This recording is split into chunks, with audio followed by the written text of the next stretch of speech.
의 총 제목은 비판하지 말고 행하라입니다. 첫 번째 시간으로 비판을 받지 아니하려거든 비판하지 말라 하는 마태복음 7장 1절의 말씀으로 우리 잠깐 하나님의 말씀을 나누도록 하겠습니다. 자, 우리 이 말씀의 본문을 이렇게 보면서 사실은 제 자신부터 좀 약간 좀 가책을 받았습니다. 왜냐하면 이런 정신이 사실은 저한테도 있다는 걸 이렇게 어렴풋이 느끼겠더라고요. 그래서 제가 하는 말이나 또는 제 마음 가운데 있는 생각이나 이런 것들을 가만히 돌아보니까 이게 내가 그렇구나 하는 걸 좀 느꼈습니다. 그래서 참 제 자신을 돌아보게 되는 그런 말씀이기도 했습니다. 자, 비판하지 말고 행하라 하는 이 제6장의 처음을 시작하면서 산상본이 어떻게 기록되어 있는가 하면 자기 자신의 행위로 구원을 얻고자 노력할 때 사람들은 필연적으로 죄에 대한 방벽으로 인간적인 부당한 요구 조건들을 쌓아 올리게 된다, 이렇게 기록하고 있습니다. 자, 이게 자기 자신의 행위로 구원을 얻고자 노력한다. 이게 우리가 흔히 신학적인 용어로 뭐라고 말하는가 하면 율법주의라 그래요. 자, 율법을 지키는 게 잘못된 건 아니잖아요. 그죠? 자, 그런데 율법을 지킴으로 자기 스스로 의를 만들려고 하는, 의로워지고자 하는 그런 노력을 하는 것을 바로 율법주의라 그러고, 그런 사람을 율법주의자라 이렇게 이야기합니다. 자, 그렇게 하면 필연적으로 어떤 현상이 일어나는가 하면 자기한테 이렇게 죄가 범접해 오지 못하도록 하는 방벽으로서 뭔가를 자꾸 하려고 하고, 또는 자기가 하지 않은 것에 대한 어떤 그런 의로운 정신을 갖게 됩니다. 자기 자신의 행위로 구원을 얻고자 노력할 때 이 구원이 결국 무엇을 얻는다는 뜻이냐 하면 바로 의를 얻는다는 뜻입니다. 그리고 사실 이 죄에 대한 방벽은 딱 하나밖에 없습니다. 이 죄에 대한 방벽은 정말 유일한데요. 그게 바로 그리스도 우리의 의입니다. 이게 죄에 대한 유일한 방벽이에요. 자, 죄는 어두움이잖아요. 그죠? 죄는 어두운 거죠. 그럼 이 어두움에 대한 방벽은 오직 뭘로만 가능하죠? 빛으로만 가능하죠. 그죠? 네. 그래서 우리 산상본 18페이지에 보면 이 의가 하나님의 빛과 생명이다, 이렇게 되어 있습니다. 어둠을 물리칠 수 있는 최고의 방법, 유일한 방법은 빛입니다. 자, 그러면 이 죄에 대한 방벽으로 예수님의 의를 우리가 받으면 되는데, 이 방법 말고 자기의 어떤 선행과 또는 자기가 행하고 있는 어떤 일 또는 자기가 하지 않는 어떤 그런 것들로 의의 정신을 가지게 될 때 그것을 바로 율법주의라고 이렇게 합니다. 그래서 예수님 당시에 이 유대인들은 이렇게 밖에 나갔다 와서 이렇게 점심을 이렇게 만약에 먹게 되면 이 손을 반드시 씻지 않으면 이게 부정한 거예요. 그래서 죄를 진 거예요. 그 다음에 먹는 문제, 그 다음에 자기가 뭘 지키고 나는 일회에 2번씩 금식도 하고 또 자선사업도 많이 하고, 그죠? 안식일을 나는 잘 지키고 있고, 이런 것들. 그 다음에 나는 이것도 행하고 나는 또 이것도 안 하고 저것도 안 하고 하는 그런 자기의 어떤 행위들을 가지고 마치 그것이 의로운 것처럼 생각하는 그런 것을 보게 됩니다. 이번에 우리 장막 부흥회에서 우리 그 목사님께서 하신 그 말씀의 요지 중에 하나가 뭐냐 하면 인간의 이런 의라고 하는 게 아무것도 아니라는 거예요. 그걸 철저하게 아주 부셔버려요. 그죠? 네. 인간의 의라고 하는 건 일고의 가치도 없는 것입니다.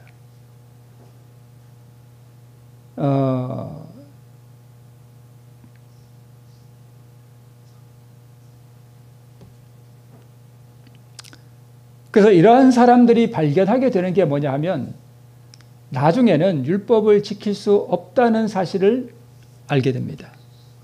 율법을 지킬 수 없다는 사실을 알게 될 때 두 가지 현상이 일어나는데, 하나는 자유주의 쪽으로 가요.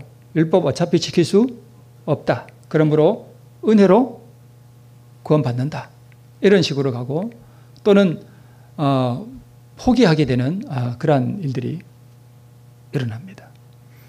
없음을 알기 때문에 스스로 규칙들과 규정들을 만들고 거기에 억지로 따르려고 하는 그런 현상이 일어납니다. 그래서 기록된 말씀들도 외적으로 노력으로 지키려고 하는데 심령의 진정한 평화와 기쁨은 없습니다. 네. 사람이 언제 진짜 평화를 누리는가 하면, 내가 행하는 어떤 의와 내가 행한 어떤 것들이 일고의 가치도 없고 오직 예수님이 이루신 공로에 있다는 사실을 정말 깨닫게 되면 평화가 옵니다. 안식이 와요. 네. 거기서 우리 심령이 노임을 받습니다. 자, 이 모든 것은 앞에 있는 먹고 안 하고, 내가 이것도 안 하고 저것도 안 하고 이것도 하고 저것도 하고 뭘 지키고 하는 이런 것들, 제가 전에 한번 그 안식일이 율법이냐 복음이냐 이런 것 때문에 잠깐 말씀 나눈 적이 있잖아요. 근데 안식일은 사실은 그게 복음에 들어있는 게 아니라, 사실 율법과 복음이 이렇게 분리하면 되는 게 아니죠. 분리할 수 없는 것이죠. 제가 분리해서 말씀을 드리는 게 아니라, 안식일이 복음이 되려면 이 안식일을 지켜서 우리가 안식일을 잘 지키면 이것이 우리에게 의가 되어야 돼요. 그래야 그게 복음이 됩니다. 그런데 안식일은 복음이 아니고 뭐예요? 율법이에요, 율법. 그러니까 십계명 중에 들어있는 율법이라고요. 자, 그러면 이 세상에 있는 모든 사람 중에 제가 감히 묻습니다. 태어나면서부터 지금까지 안식일을 하나님이 요구하는 대로 안식일을 철저히 지킨 사람 나오라 그러면 몇 사람 나올까요? 없어요. 한 사람도 없어요. 제가 장담합니다. 이 땅에 살았던 모든 인생들 중에 안식일을 하나님이 요구하시는 대로 철저히 지킨 사람 한 사람도 없습니다.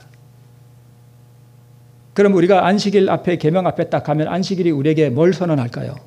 너는 죄인이야. 딱 선언합니다. 우리 안식일 교인들이 착각하는 게 뭐냐면, 내가 안식일을 잘 지키고 있다는 것 때문에 위로를 받으려고 그래요. 그게 자기 의예요. 그거 아무것도 아니에요. 그렇다고 안식일을 안 지켜도 된다는 건 아니에요. 네.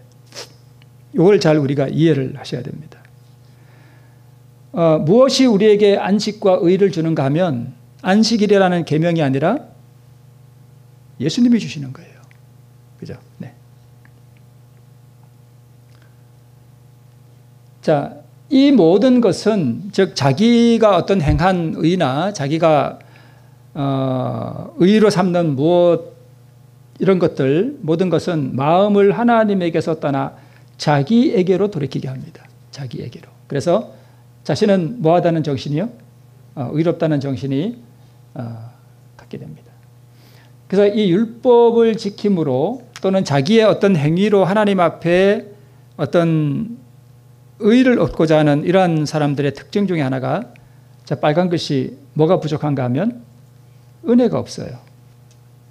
그래서 은혜가 무엇인지에 대한 깊은 인식이 별로 없습니다. 그래서 은혜와 또 십자가에서 자기 생명을 내어놓으신 주님께 대한 감사가 사라지고 하나님과 동료 인간에 대한 사랑도 사라진다라고 우리 산상본에 기록하고 있습니다. 이런 많은 부당한 요구 조건들을 가진 인간이 고안한 이런 제도들은 그 주창자로 하여금 앞에 상술한 인간의 표준에 미달하는 모든 사람을 뭐하게 해요? 비판하게 해요.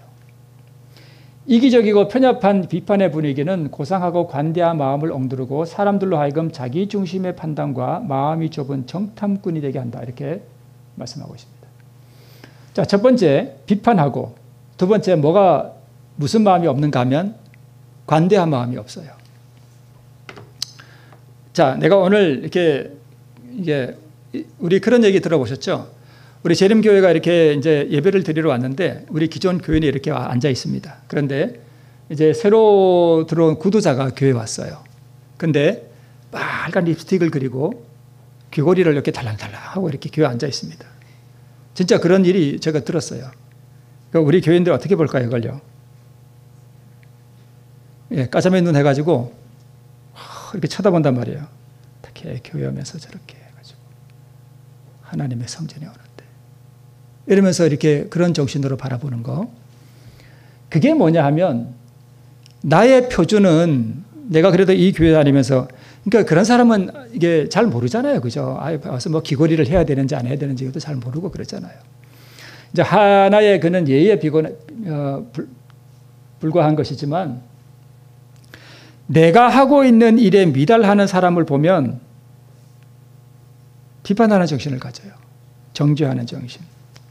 그리고 관대하게 이렇게 너그럽게 봐주는 마음이 없어요. 어떤 사람들에게요? 율법주의자들에게.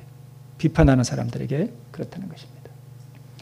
자기 중심의 판단을 해요. 귀걸이를 하고 오면 내 중심의 판단에서는 교회 올 때 뭐 하고 오면 안 돼요? 이게 저는 개신교회 목사님의 설교 가운데서 이걸 들어본 적이 있어요. 이게 젊은 사람들이 왔는데 교회에 어떤 아가씨가 이렇게 젊은 처녀가 교회를 왔는데 아주 짧은 치마를 입고 온 거예요. 그러니까 동료 교인들이 뭐라 그런 거예요. 그걸 가지고. 교회인데 왜 이렇게 치마를 짧게 입고 오냐. 그래가지고 이 처녀가 교회를 안 왔습니다. 그래가지고 목사님이 자세히 기억은 안 나는데 하여튼 제가 들었습니다. 어떻게 해서 그 아가씨를 만나가지고 그런 거 상관없다. 예수님은 당신이 짧은 치마에 입고 교회 온다고 뭐라 하지 않으신다.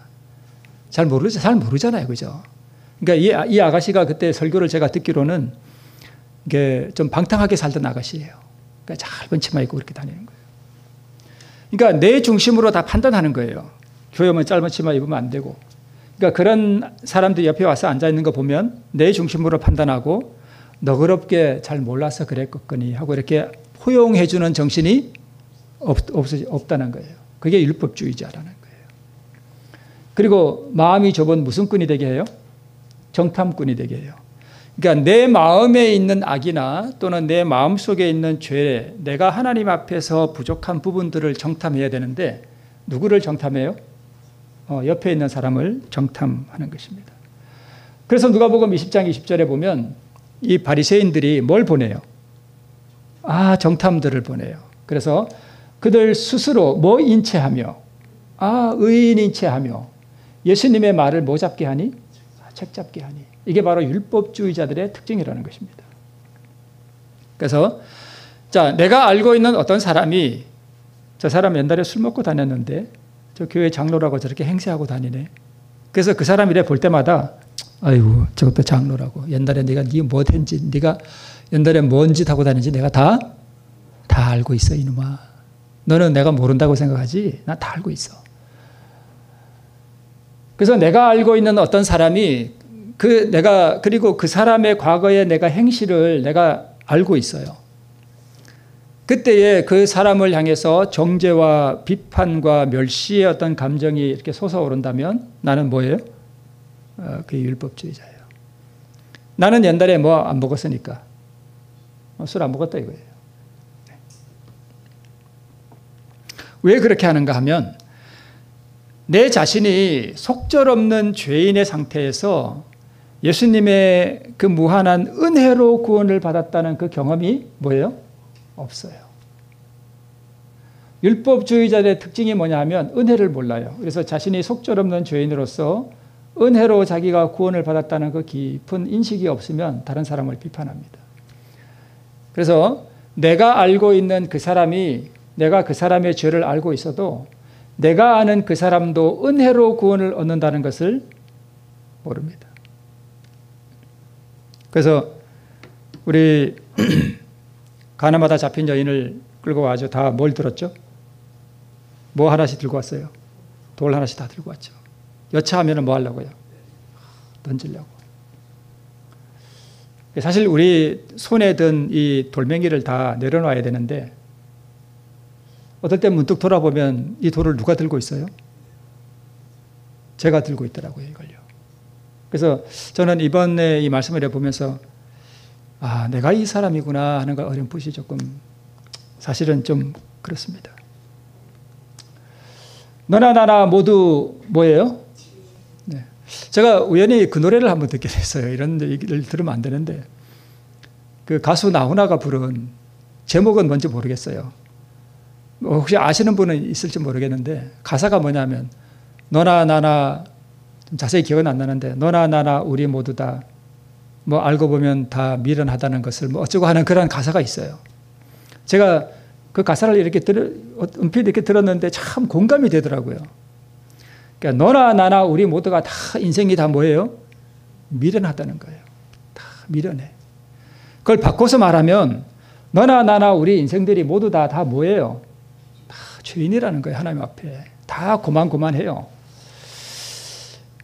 그것을 우리가 좀 깊이 인식하고 우리가 다 은혜로 구원받는 사실을 좀 더 깊이 우리가 안다면 그런 정신을 우리가 사라지지 않을까 싶습니다. 자, 자기의의 정신은 영적인 교만의 정신이죠. 그래서 교만과 자부심만큼 하나님께도 가정스럽고 사람의 심령에도 위험한 것은 없다. 교만은 모든 죄 중에 가장 절망적이고 가장 고치기 어려운 죄이다. 회개가 제일 안 되는 사람이 누구냐 하면 바로 이 교만에 빠진 사람들이 가장 안 됩니다. 그래서 우리 계속해서 우리 산상본에 이렇게 기록하고 있습니다. 그들은 즉 비판하는 사람들은 율법주의자들은 자기들이 성취한 것들을 기준 삼아 다른 사람들을 뭐예요? 비판해요. 네. 나처럼 하라 이거예요. 나처럼. 너들 왜 다 나처럼 안 하냐 이거예요. 그래서 나처럼 안 하는 사람들을 다 이렇게 책망하고 비판하고 비난하는 그런 게 바로 율법주의적인 정신이에요. 그래서 사람들이 하는 말을 가만히 들어보면 다른 사람이 한 것을 이렇게 인정해 주지 않고 나처럼 안 하면 다 잘못된 것처럼 이야기하는 그게 율법주의예요. 자신의 행위가 다른 사람의 표준입니다. 그래서 김치 안 먹는 사람이 있어요. 그죠? 뭐 저는 김치 안 먹는 사람을 뭐 이렇게 나쁘다고 말하고 싶은 마음은 전혀 없습니다. 그럼 그 사람이 김치가 안 좋으면 안 먹을 수도 있는 거예요. 그죠? 뭐 매워서 안 먹을 수도 있고 또 마늘을 안 먹는 분들은 김치 들어간 마늘 안 먹고 또 젓갈을 안 먹는 분들은 젓갈 들어간 김치 안 먹습니다. 그거 인정해 주면 돼요. 그죠? 그럼 당신 훌륭하다 참 그러고 인정해 주면 됩니다. 그런데 김치를 안 먹는 사람이 제가 옛날에 직접 들었어요. 이거는 그 사람한테 직접 들었는데 나는 교회에 오면 교인들한테서 냄새가 나서 교회에 앉아있기가 힘들다. 그래서 김치 냄새가 난다는 거예요. 제가 그런 사람 말도 직접 들어봤습니다.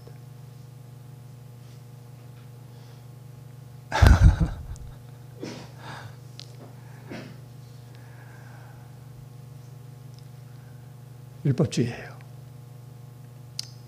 부족한 사람들을 끌어안고 이렇게 포용해주고 하는 그런 정신이 부족해져. 나는 안 먹는데 저 사람들은 먹는다 이거예요.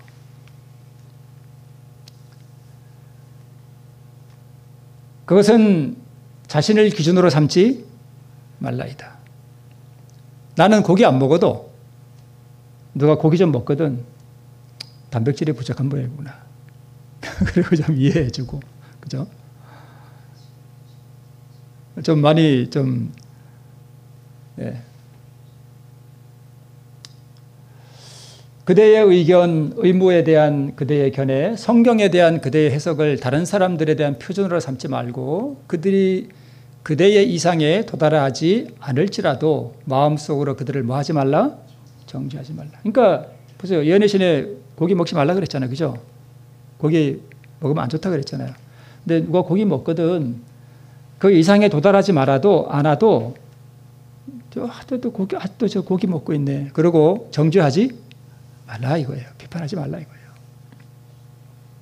다른 사람들을 비판하지 말며 그들의 동기에 관해 추측하지 말고 그들을 판단하지 말라.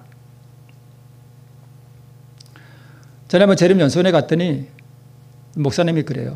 목사들이 쫙 모여 있는데 고기 먹으려면 목회하지 마라 그래요. 근데 저는 그 목사님의 말씀을 저는 잘못됐다고 생각하지 않습니다. 그 목사님이 그렇게 말씀하실 수 있어요. 목사들한테.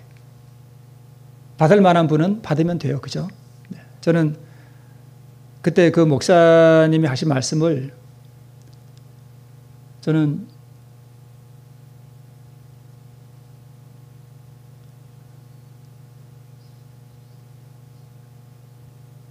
전혀 잘못됐다고 생각하지 않았습니다. 그때.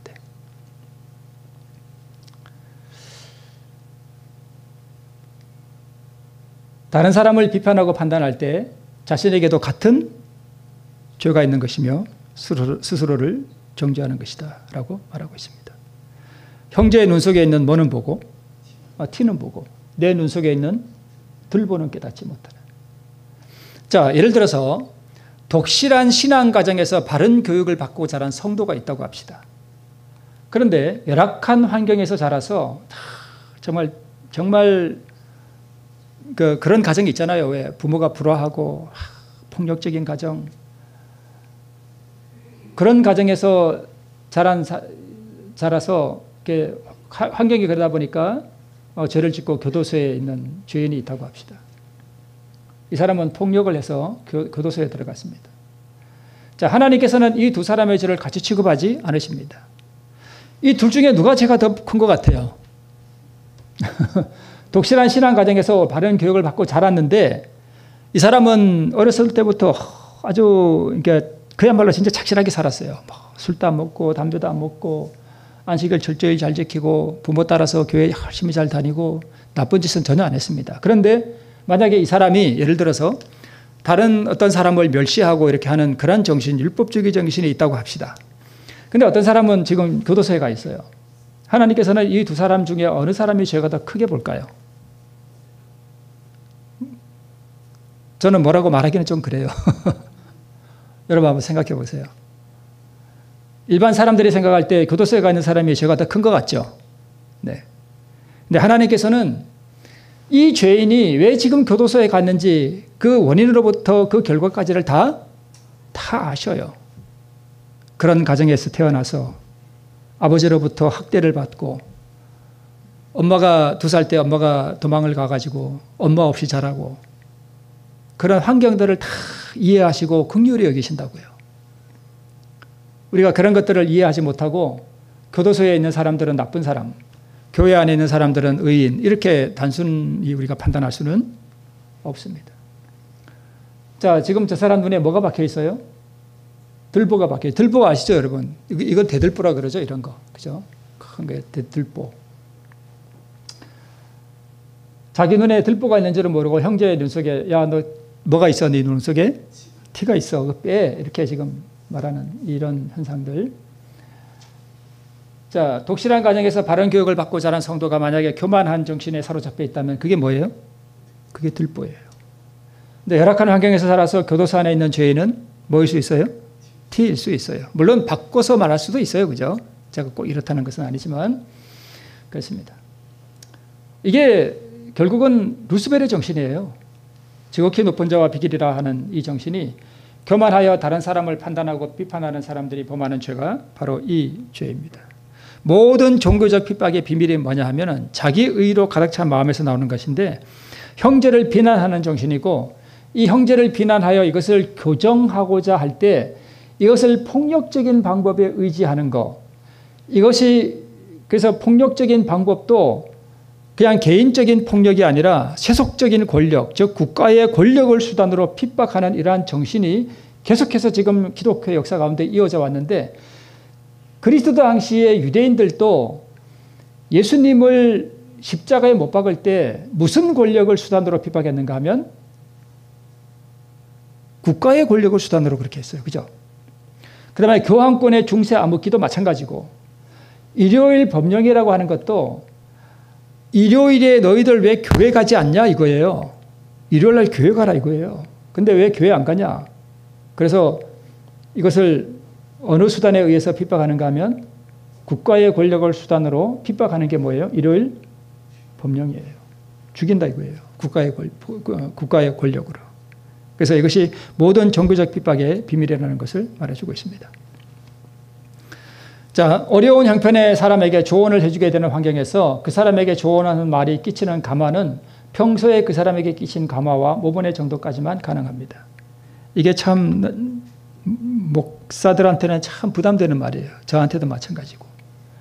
내가 다른 사람들에게 이렇게 조언을 해주는데 평상시에 내가 그 사람에게 이렇게 해서 그 사람이 나에 대한 어떤 그런 감화가 전혀 없는 상태에서는 내 말이 전혀 먹히지 않는다는 그런 뜻입니다.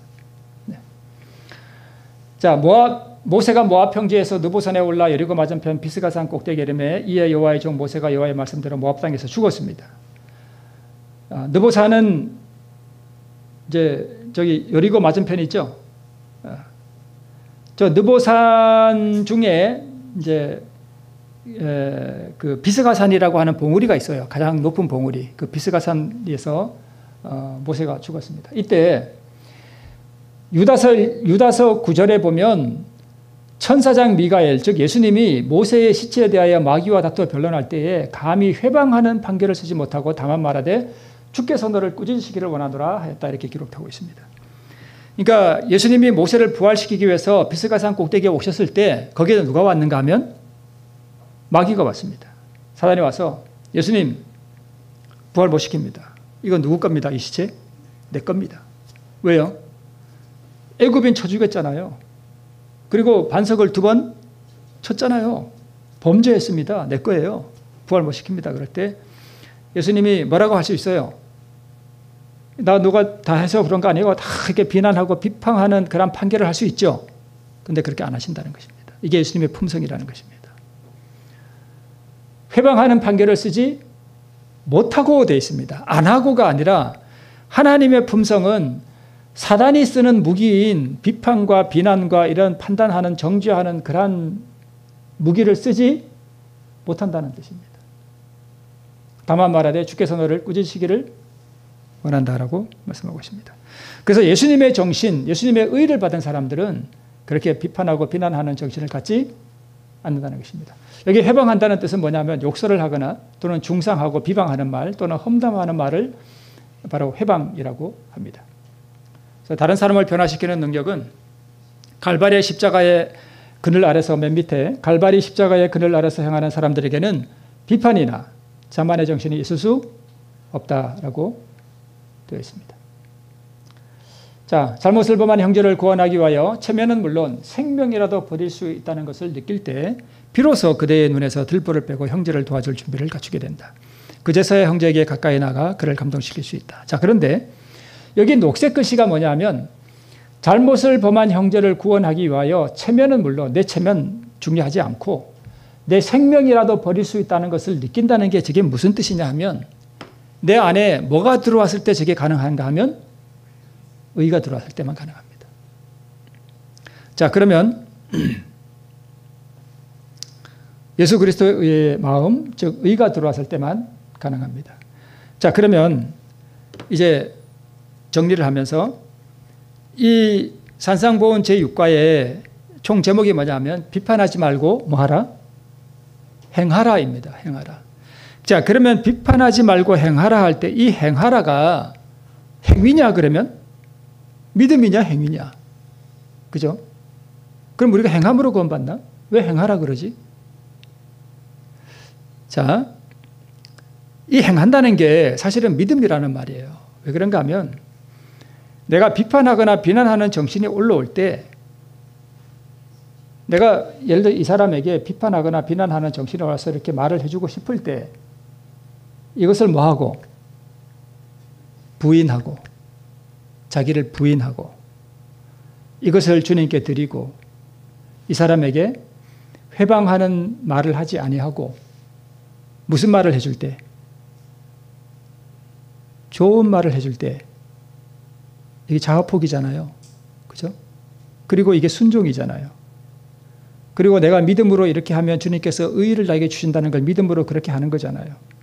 그래서 믿음, 그 다음에 자아를 포기하는 거, 즉 자기를 부인하는 거, 그 다음에 믿음의 행위로서 그에게 선한 말을 해주는 거, 그죠? 그게 행하는 거죠.